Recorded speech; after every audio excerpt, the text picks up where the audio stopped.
सब network crime world को subscribe करें, बेल आइकन दबाएं और अपडेट पाएं। 20 अक्टूबर 2020 बेंगलोर। रात के करीब 2:30 बज रहे थे। जेलर चैन की नींद सो रहा था, तभी अचानक फोन बज उठा।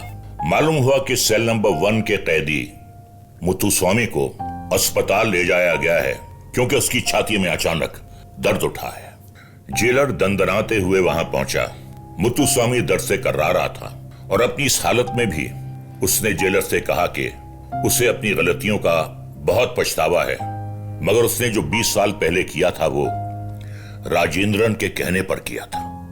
राजेंद्रन की वजह से उसकी और उसके दोस्त जोसेफ की जिंदगी बर्बाद हो गई। उसने आगे कहा कि पुलिस के रिकॉर्ड्स में बेशक राजेंद्रन आज भी फरार है। उसके घर वाले बेशक ये बताते हैं कि अब वो मर गया है, वो इस दुनिया में नहीं है, मगर मुथुस्वामी अच्छी तरह जानता है कि राजेंद्रन आज भी जिंदा है और वो अपने परिवार के संपर्क में है। ये कहते ही मुथुस्वामी चल बसा, मगर वो पीछे कुछ ऐसे सवाल छोड़ गया था। कौन था राजेंद्रन? वो कौन सा गुनाह था जिसका जिक्र मुथुस्वामी ने अपने आखिरी पलों में किया था?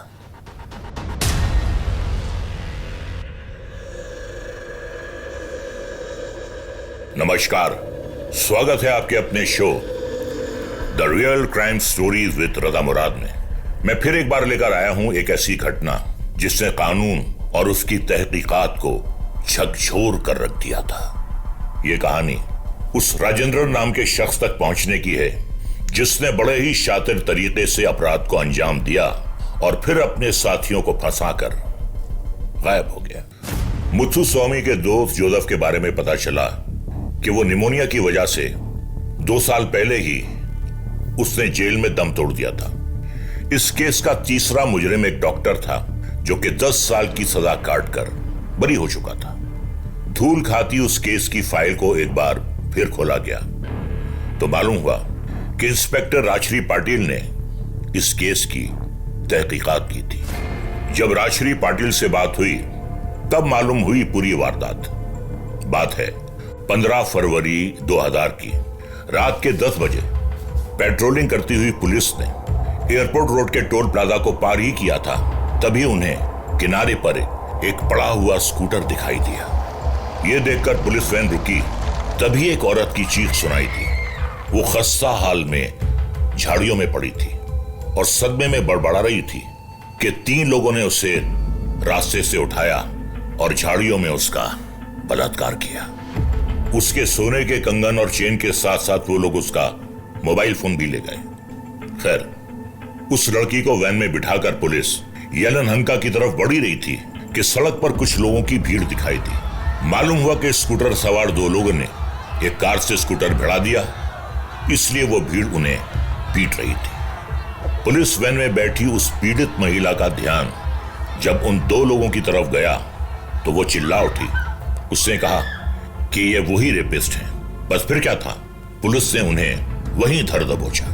भीड़ से पता चला कि दूसरे स्कूटर पर एक और आदमी इनके साथ था जो एक्सीडेंट होते ही वहां से भाग खड़ा हुआ। बहरहाल पूछताछ से उन दोनों आदमियों का नाम मालूम हुआ, मुथुस्वामी और जोसेफ। आपकी जानकारी के लिए यह बता दूं कि यह वही मुथुस्वामी है जिसने अपने आखिरी वक्त में एक ऐसा खुलासा किया था कि यह केस फिर से खुल गया। तीसरा आदमी जो एक्सीडेंट होते ही फरार हो गया था वो राजेंद्रन था। जब मुथुस्वामी और जोसेफ की तलाशी ली गई तो उनके पास सोने के 4 कंगन और चेन के साथ साथ उस महिला का मोबाइल फोन भी बरामद हुआ। यानी यह बात तो साफ हो गई थी कि उस महिला का रेप करने वाले 3 आरोपियों में से 2 आरोपी वही थे। मगर जब पूछताछ हुई तो मुथुस्वामी और जोसेफ ने बताया कि रेप तो उन्होंने किया ही नहीं और ना ही उन्होंने उसका सामान छीना था। उनकी माने तो यह सारा काम राजेंद्रन का था जो मौका वारदात से फरार हो गया था। अब सवाल यह था कि जब राजेंद्रन ने इस घटना को अंजाम दिया था तो ये दोनों वहां क्या करने गए थे?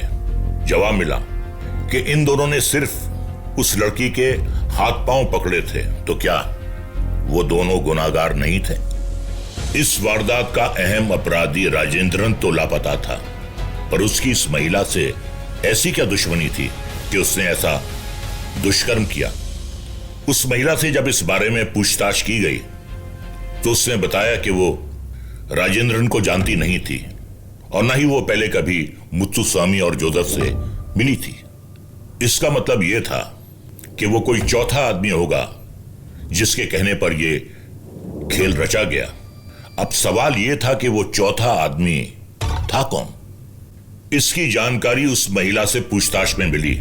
दरअसल वो महिला एक पत्रकार है और उसे एक दिन पता चला कि बेंगलोर का डॉक्टर राजेश गौड़ा अपने मैटरनिटी हॉस्पिटल की आड़ में गर्भवती महिलाओं के कोख की अवैध जांच करता है और गर्भ में लड़की के पता चलने पर अवैध तरीके से उनका गर्भपात भी कराता है। जब महिला ने और जांच पड़ताल की तो एक बात और सामने आई कि वहां नवजात बच्चों का अवैध व्यापार भी किया जाता है। उसने पुलिस में इसकी शिकायत की तो पुलिस टस से मस ना हुई।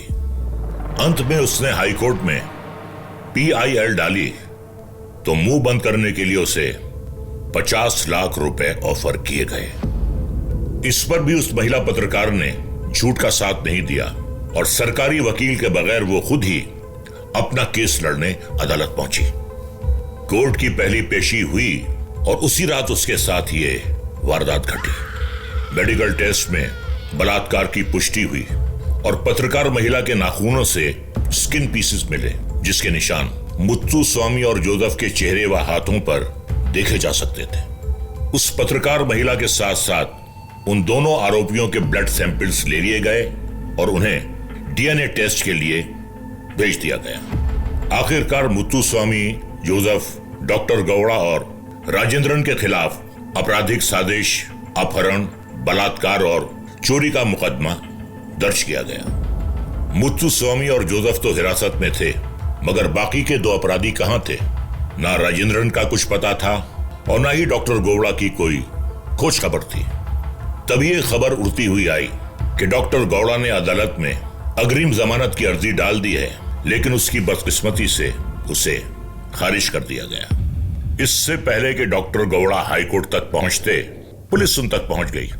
इस वारदात को अंजाम देने वाला एक और अपराधी अब कानून की गिरफ्त में आ चुका था, मगर राजेंद्र नाम का एक शख्स अब भी कानून की गिरफ्त से बहुत दूर था। जब गौड़ा और राजेंद्रन के कॉल रिकॉर्ड्स निकाले गए तो मालूम हुआ कि उनके बीच अक्सर बातचीत हुआ करती थी। घटना के दिन भी उनकी फोन पर बातचीत हुई थी। जब गौड़ा से इसका जवाब मांगा गया तो उसने सफाई देते हुए ये कहा कि वो राजेंद्रन को तो जानता है, मगर राजेंद्रन और उसके साथियों के कुकर्म में उसका कोई हाथ नहीं है। उसकी माने तो पत्रकार महिला ने उसे झूठे केस में फंसाने की धमकी दी थी और इसके एवज में उससे 50 लाख रुपए मांगे। जब डॉक्टर ने उसकी मांग से इनकार किया तो वो पत्रकार महिला अदालत चली गई। खैर, मेडिकल टेस्ट में बलात्कार की पुष्टि तो हो चुकी थी, मगर डॉक्टर गौड़ा का इस घटना से कितना संबंध था यह साबित होना अभी बाकी था। राजेंद्रन की पत्नी से मालूम हुआ कि राजेंद्रन और डॉक्टर गौड़ा की महज जान पहचान थी, क्योंकि एक दो बार उन्होंने अपने अस्पताल में राजेंद्रन से रंगाई पुताई करवाई थी। उसने बताया कि उनके बीच कोई खास दोस्ती नहीं थी।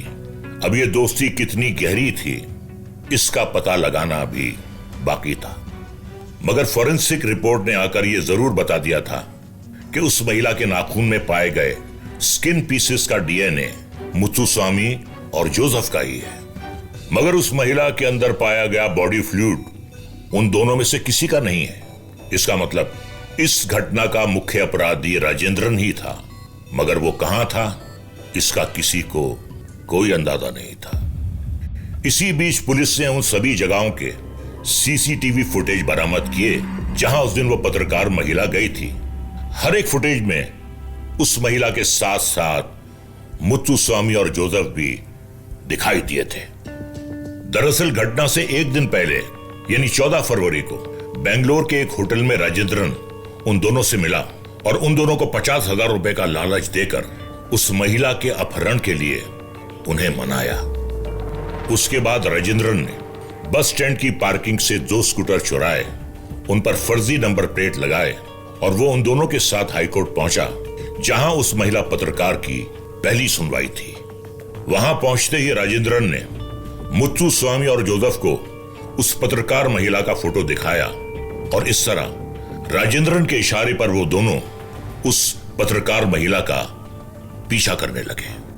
वो अदालत में उस समय भी मौजूद थे जब वो महिला खुद अपना केस लड़ रही थी। उस सुनवाई में डॉक्टर गौड़ा की छाती में अचानक दर्द उठा, जिसकी वजह से कोर्ट ने अगली सुनवाई की तारीख दे दी। उसके बाद वो पत्रकार महिला अपने दोस्त सुमन के साथ जेनिथ रेस्टोरेंट गई, तो ये दोनों भी उसका पीछा करते हुए उस रेस्टोरेंट तक पहुंचे। फिर पत्रकार महिला अपने दोस्त के साथ एक फिल्म देखने गई, तो वहां भी ये दोनों उसका पीछा करते हुए फिल्म देखने के बहाने थिएटर में पहुंचे और फिल्म देखी। फिल्म 8 बजे के बाद खत्म हुई तो उस महिला का दोस्त आधे रास्ते उसके साथ गया और फिर अपने घर की ओर निकल गया।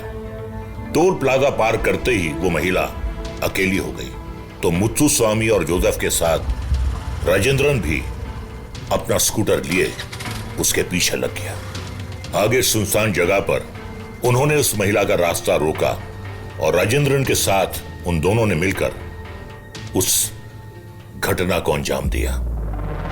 उधर डॉक्टर गौड़ा की सच्चाई के लिए उनका पॉलीग्राफ टेस्ट लिया गया, जिसमें उनका झूठ पकड़ा गया और जब पुलिस ने 3rd डिग्री का मेथड इस्तेमाल किया तो डॉक्टर गौड़ा ने सच्चाई उगल दी और सच्चाई वही थी जो उस पत्रकार महिला ने बयान की थी।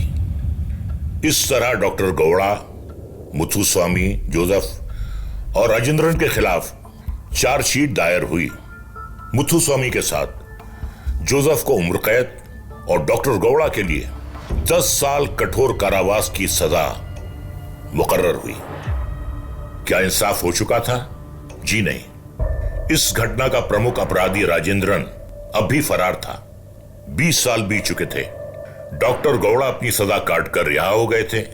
जोसेफ ने निमोनिया की वजह से जेल में दम तोड़ दिया था और मुत्थुस्वामी ने दिल के दौरे की वजह से। पर जाते जाते मुत्थुस्वामी ये जरूर बता गया था कि राजेंद्रन के परिवार वाले बोलते हैं कि वो मर चुका है, मगर मुत्थुस्वामी अच्छी तरह जानता है कि राजेंद्रन आज भी जिंदा है और वो अपने परिवार के संपर्क में है। गौरतलब बात यह है कि इसकी जांच के लिए एक टीम बनाई गई, जिसने 24 घंटे राजेंद्रन के पूरे परिवार की एक एक हरकत पर नजर रखनी शुरू की। राजेंद्रन की बीवी के कॉल रिकॉर्ड्स के साथ साथ उनकी बैंक अकाउंट डिटेल्स भी निकाली गई, तो पता चला कि 2 बैंक अकाउंट 20 साल पहले यानी सन 2000 में खोले गए थे, जिनमें हर महीने 15 से 30 हजार कोई भेजता है। कॉल रिकॉर्ड से पता चला कि हर हफ्ते 2 बार ऊटी के किसी पीसीओ से उसकी बीवी को फोन आता है। बस ये बात पता चलने की देर थी कि पुलिस की एक टीम ऊटी पहुंच गई और जिस एटीएम से पैसे डाले जाते थे उसके सीसीटीवी फुटेज को खंगाला गया। वहां से उन्हें एक शख्स का फोटो मिला और जब वो फोटो उस महिला पत्रकार को दिखाया गया तो वो चौंक गई। जनाब, वो शख्स राजेंद्रन ही था जो कि 20 साल पहले उसका बलात्कार करके फरार हो गया था। बस फिर क्या था, पुलिस उस फोटो के साथ जा धमकी उस पीसीओ जहां के मालिक ने उसे देखते ही पहचान लिया और बताया कि वो आदमी अशोक कुमार है, जो कि पास के ही महालिंगम रिजॉर्ट में बतौर मैनेजर काम करता है।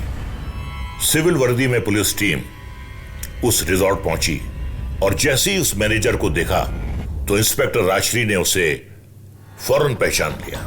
20 साल तो बीत चुके थे, मगर राजश्री के दिमाग में छपा उसका चेहरा अभी तक धुंधलाया नहीं था।